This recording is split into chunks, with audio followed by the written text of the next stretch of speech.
নমস্কার। এই গরমে শরীর সুস্থ রাখার জন্যে আপনাদেরকে হালকা পাতলা মাছের ঝোল বানিয়ে দেখাচ্ছি।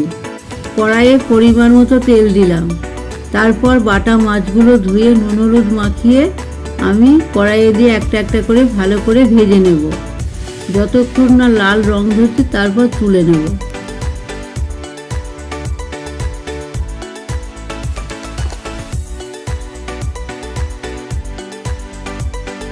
ওই তেলের মধ্যে কালো জিরে কাঁচা লঙ্কা দিয়ে বেশ খানিকক্ষণ অল্প আঁচে আমি ভেজে নিলাম।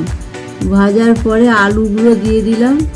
আলুগুলো বেশ অনেকক্ষণ ধরে লাল লাল করে আমি ভেজে নেব।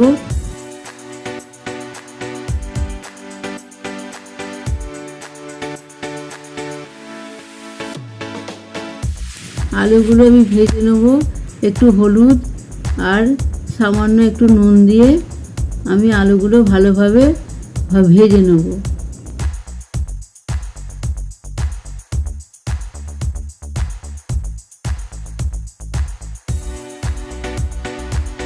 আলু কিছুক্ষণ ভাজার পরে ঝিঙেগুলো দিয়ে আবার আমি অনেকক্ষণ ধরে বেশ নরম হওয়া পর্যন্ত ঝিঙেগুলো আমি ভেজে নেব।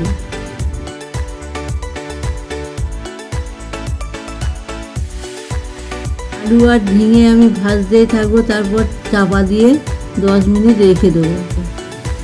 অন্য একটি পাত্রে আমি গরম জল করে রেখেছি, সেটা আমি ওই তরকারির মধ্যে ঢেলে দেব।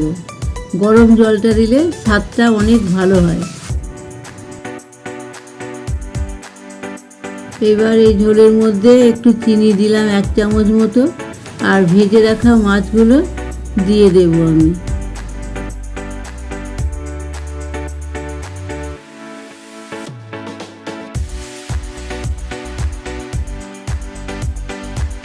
মাছ দিয়ে কিছুক্ষণ এটা ফুটবে, ভালোভাবে ফুটে উঠলে আমার ঝোল রেডি। এইভাবে ঝোল রান্না করে খেলে আপনাদের শরীর ঠান্ডা ও সুস্থ থাকবে। এই রেসিপিটা বাড়িতে বানাবেন এবং আমাকে জানাবেন কেমন লাগলো, আর আমার পাশে থাকবেন।